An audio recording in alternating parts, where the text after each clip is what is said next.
माननीय गोपीनाथजी, माननीय रामदासजी, व्यासपीठावरील सर्व मान्यवर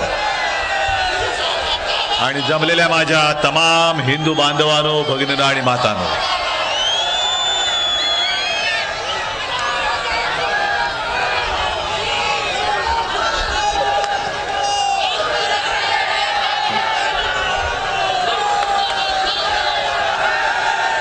आजची सभा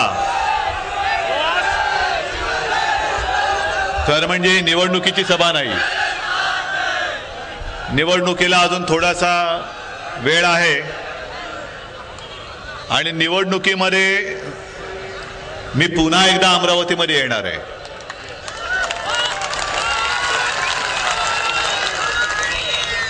अनेक विषय, जवळपास सर्व विषय बोलून झालेले आहेत. उरलेले जे आहेत ते मी बोलणार आहे आणि मधल्या काळात जे काही निर्माण होतील त्याची चिरफाड करायला पुन्हा निवडणुकीच्या तोंडावर येणार म्हणजे येणारच. काही शिल्लक ठेवणार नाही.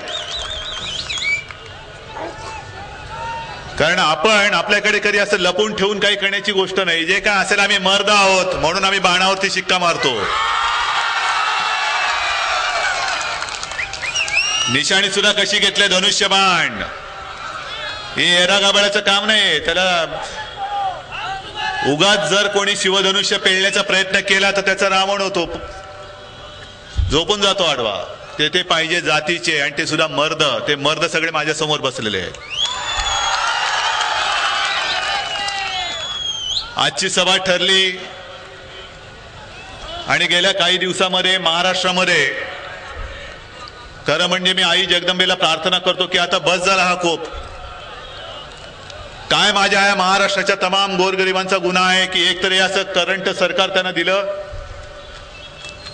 आणि ते कमी पडते की काय, म्हणून वरनं आसमानीचं संकट आहे. म्हणून मी तमाम महाराष्ट्रातल्या शेतकऱ्यांच्या वतीने आई जगदंबेला, शिवरायाला प्रार्थना करतो की आता हा कोप पुरे कर. जे संकट नैसर्गिक संकट आहे ते तर तू थांबवच. आसमानी संकट थांबव आणि खालून या काँग्रेस राष्ट्रवादीचं सुलतानी संकट आहे ते सुद्धा या निवडणुकीमध्ये धुवून पार महाराष्ट्राच्या बाहेर त्याची नेऊन वाट लावून टाक, अशी मी प्रार्थना आई जगदंबेच्या चरणी करतोय. कारण किती भोगायचं आता, भोगायला सुद्धा काही सीमा, मर्यादा संपलेली आहे.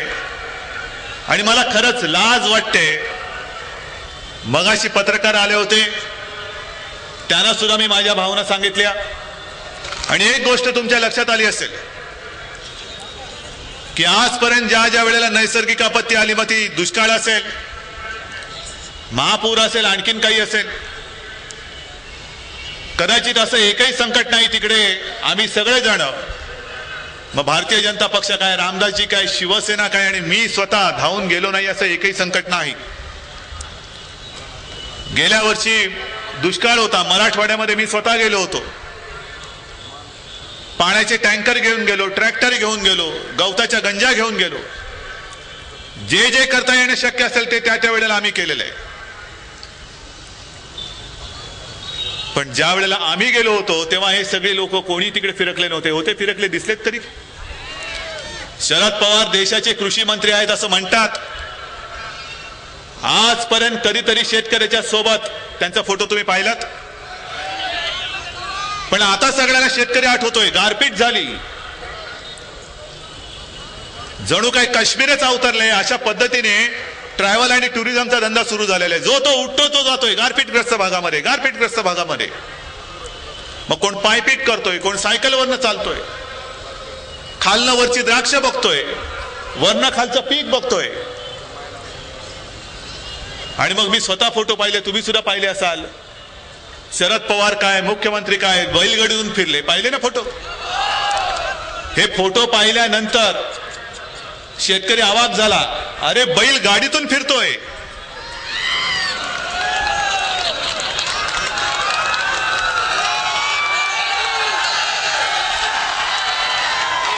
तुम्ही म्हणताय तसं माझा अर्थ नाही. मी माझं वाक्य पूर्ण करायच्या आधीच तुम्ही करायला लागलात.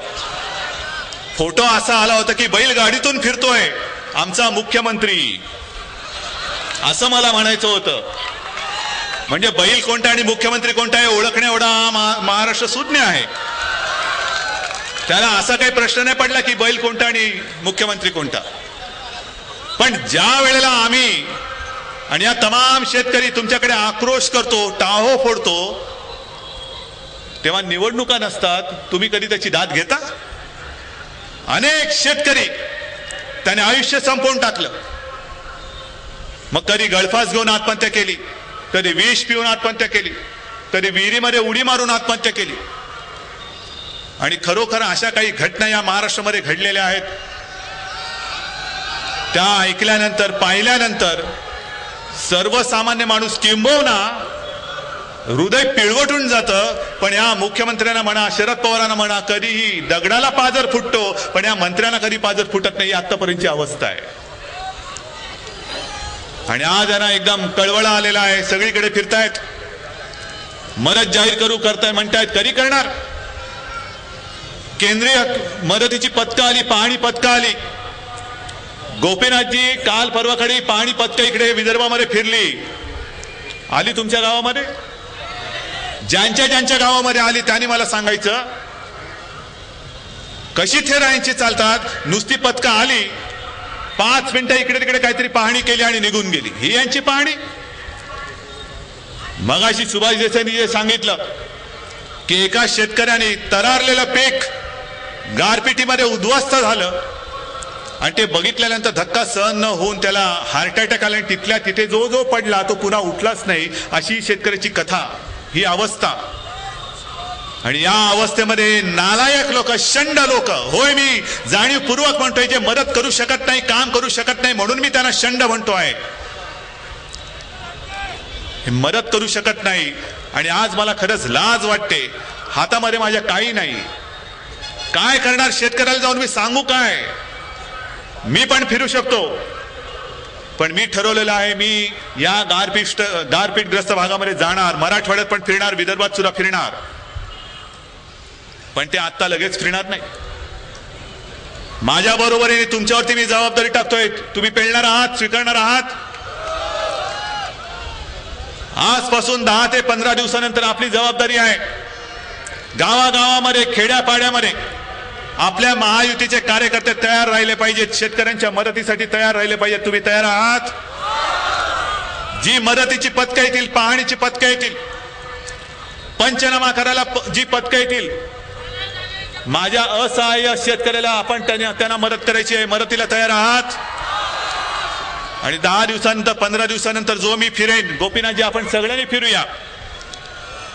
आणि सरकार आज जे म्हणतंय मदत करू, 15 दिवसानंतर आम्ही पाहणार आहोत की तुम्ही मदत केली की नाही.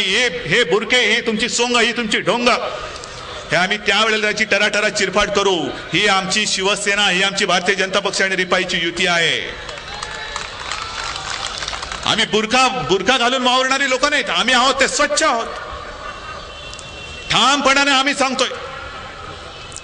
ज्या काही गोष्टी गोपीनाथ मुंडे म्हणालेले आहेत, रामदास आठवले म्हणाले आहेत, कशाला महात्माजी आम्ही तुम्हाला वचन दिलेलं आहे. साध्या गोष्टी, हक्काच्या गोष्टी 60 वर्ष झाली, 65 वर्ष झाली, तरी सुद्धा अजूनही माझ्या धनगर समाजाला त्याच्या हक्काच्या सवलती मिळत नाही.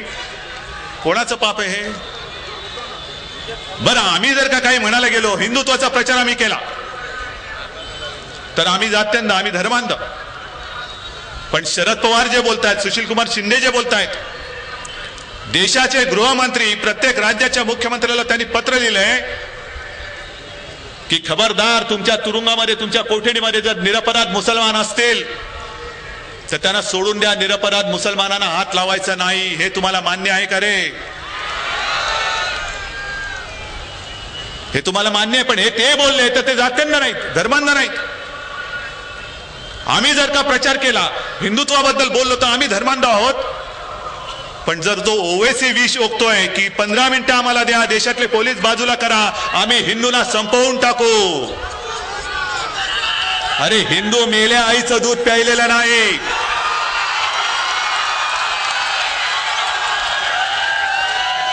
आम्ही हिंदुत्वाचा प्रचार करतो, आम्ही हिंदू आहोत, पण आम्ही कधीही मुसलमानांना संपवून टाकू असं बोललेलं नाही आणि बोलणार सुद्धा नाही.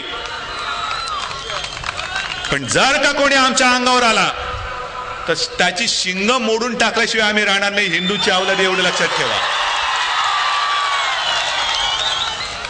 हे सरकार काय यायला पाहिजे, काय तळमळ आहे, कशाला नरेंद्र मोदी पाहिजे? आजपर्यंत कधी या काँग्रेसने, आमचं काय म्हणणं आहे, आम्हाला तुम्ही जातीपाती धर्मावती आम्हाला सवलती देऊच नका, आम्ही या जातीचे आहोत म्हणून सवलती मागतो, नाही. एवढे आम्ही काही दुबळे नाही आहोत. जे शिवसेना प्रमुख बोलले होते की प्रत्येक जातीला पोट असतं, पण पोटाला जात लावण्याचं पाप तुम्ही करू नका, पोटाला जात लावू नका. मी पंतप्रधान या देशाचा आहे, मी मुख्यमंत्री या राज्याचा आहे, या राज्यातली तमाम जनता ही माझी आहे.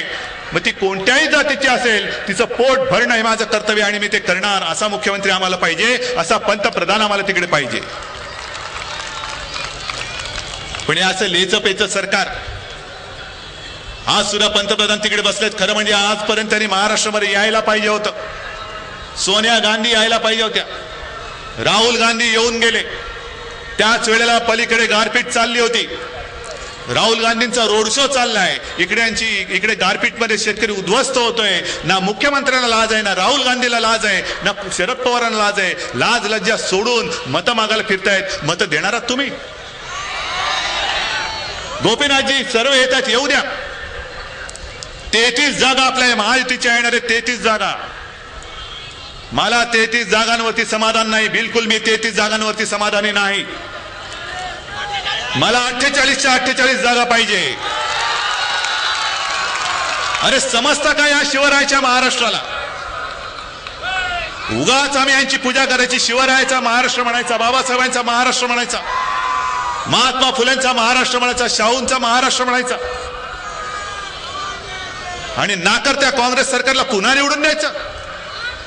यावेळेला दाखवून द्यायला पाहिजे की असेल देशामध्ये तरी लाट आहेच, पण खास करून या माझ्या शिवरायामध्ये शंड नाही तर मर्द राहतात. आणि हा मर्द फक्त शिवसेना, भारतीय जनता पक्ष, रिपाई या महायुती सोबतच राहू शकतो, नाकर्त्यांबरोबर राहू शकत नाही. बस झाले तुमची थेरं, बस झाले तुमचे चोचले. जी हिम्मत ह्या हिंदुस्थानामध्ये ओवेसी करू शकतो, त्याच्यावर काय कारवाई केली मला माहित नाही. आज आम्ही एखादा शब्द इकडे तिकडे केला तर आमच्यावरती खटले भरले जातील, भरू द्यात. पण ही हिम्मत ह्या देशामध्ये ओवेसी करू शकतो असा एखादा हिंदू ओवेसी पाकिस्तानमध्ये जन्माला येईल का रे? जो हिंदुस्थानामध्ये ही भाषा करतो तो पाकिस्तानामध्ये तो हिंदू ओवेसी बोलू शकेल? पण हे आम्ही नुसतं सहन करायचं आणि त्याच्यावरती आवाज जरी उठवला तरी आमच्या डोक्यावरती हातोडा जर मारणार असाल तर हा असा सर्व धर्म समभाव आम्ही तोडून मोडून खड्ड्यात गाडून टाकल्याशिवाय राहणार नाही. हे आमचं हिंदुत्व आहे, याच्यात काही चूक नाहीये. आमचं हिंदुत्व आहे, राष्ट्रीयत्व आहे, जीव जळतो. आज ज्या शेतकऱ्याला आम्ही मदत करू इच्छितो तो शेतकरी कोणत्या जातीचा आहे, जात बघून आम्ही मदत नाही करणार आहोत. रामदास आठवलेनं सुद्धा आम्ही सोबत घेतलेला आहे. रामदासजी, बरं झालं तुम्ही सांगितलं, कारण माझे आजोबा आणि डॉक्टर बाबासाहेब आंबेडकर हे स्नेही होते एकमेकाचे. नाही म्हटलं तरी स्नेही होते, मित्र होते. मधल्या काळामध्ये जे घडलं जाऊ द्या. हे जर का आपण पुन्हा पुन्हा उघडत बसलो तर काँग्रेसवाल्यांचं फावेल. जे इंग्रजांची नीती होती, तोडा फोडा आणि राज्य करा, हीच बरोबर नीती ही काँग्रेसवाले करतायत. जातीपातीमध्ये राजकारण करायचं, या जातीचा उमेदवार इकडे उभा करायचा, त्या जातीचा उमेदवार तिकडे उभा करायचा. मग पलीकडचा उमेदवार कोणता आहे त्याची मतं फोडायला पुन्हा त्याच्या जातीचा उमेदवार अपक्ष उभा करायचा. हे सगळे चाळे आजपर्यंत या देशाने बघितलेले आहेत, बघितलेले नुसते भोगलेले आहेत. आणि कदाचित तिकडे काँग्रेसचे मतदार आले असतील, राष्ट्रवादीचे मतदार आले असतील, काही लोक कोपऱ्यातनं बघत असतील, काही चोरून बघत असतील, टीव्हीवरनं घराघरात बघत असतील. त्यांनी स्वतःच्या मनाला प्रश्न विचारायचा. मतदानाला ज्या दिवशी तुम्ही जाल तेव्हा तुमच्या मुलाबाळांना, आई वडिलांना स्मरून मतदानाला जा. ज्याच्यासाठी म्हणून तुम्ही काँग्रेसला मतदान केलं, कशासाठी? आयुष्य उद्ध्वस्त करायला? मुलाला शाळेमध्ये ऍडमिशन मिळत नाही, शिकलास तर नोकरी मिळत नाही. जो शेतकरी काँग्रेसला मतदान करत असेल त्याला विचारा, का रे बाबा, गेल्या वेळेला आम्ही वचन दिलं होतं की जर आमचं सरकार, आपलं सरकार आलं असतं तर आपण शेतकऱ्याला कर्जमुक्त करणार होतो, हे आपलं वचन होतं. म्हणजे शेतकरी कदाचित तिकडे आले असतील, ज्या शेतकऱ्यांच्या दुर्दैवाने मी म्हणेन विधवा भगिनी माझ्या इथे कदाचित आल्या असतील, त्यांनी मनाला प्रश्न विचारा की जर गेल्या वेळेला आपलं सरकार आलं असतं तर ज्या शेतकऱ्याने आत्महत्या केल्या ते शेतकरी कदाचित आज हसत खेळत ह्या तुमच्यामध्ये, तुमच्या या जमावामध्ये बसले असते, ते उपस्थित असते, ते गेले नसते. माझ्या शेतकरी भगिनींची कुंकू पुसली गेली नसती, कपाळ पांढरी झाली नसती. पण याला पूर्णपणे जबाबदार हे काँग्रेस आणि राष्ट्रवादीचं सरकार आहे. हे सरकार, हाच धोंडा तुम्ही पुन्हा उरावर घेणार आहात का, हा प्रश्न विचारा आणि जा मतदानाला, ज्याला मतदान करायचं त्याला करा. आणि म्हणून बांधवांनो आणि भगिनीनो, जास्त मोठं भाषण मी आज करणार नाही. ते भाषण करायला मी पुन्हा येणार, अमरावतीमध्ये येणार आहे. नवे पूर्ण विदर्भ मी पिंजून काढणार आहे. तुमच्या सोबतीने, तुमच्या साथीने आणि तुमच्या विश्वासाने या विदर्भामध्ये हलकल्लोळ मी वाजवणार आहे. खरंच हलकल्लोळ वाजवणार आहे. फक्त आज मला तुम्ही सगळ्यांनी एक वचन द्यायला पाहिजे. हात उंचावून वचन द्या. आम्ही तळमळीने काम करतोय, तळमळीने आम्ही तुमच्याशी बोलतोय, काहीतरी तुमच्यासाठी करू इच्छितोय. नुसतं मोदीला पंतप्रधान बसवायचंय, गोपीनाथ मुंडेला मंत्रीपदी बसवायचंय, रामदास आठवलेला मंत्री करायचं आहे, मग यांच्या खुर्च्या दिल्या आणि तुम्हाला तळमळत ठेवायचंय. ही असली घाणेरडी नीती शिवसेनेची नाही. मी स्वतः तुम्हाला वचनबद्ध राहणार आहे आणि वचनबद्ध आहे. मला तुम्ही हात वर करून सांगायचं की आजपासून केवळ अमरावतीच नाही तर संपूर्ण विदर्भात जेवढे जेवढे खासदार आहेत ते सगळे खासदार आपल्या महायुतीचेच आम्ही निवडून देणार, हे मला हात वर करून सांगा. आणि आजपर्यंत ज्या हाताने तुमचं नशीब फोडलेलं आहे,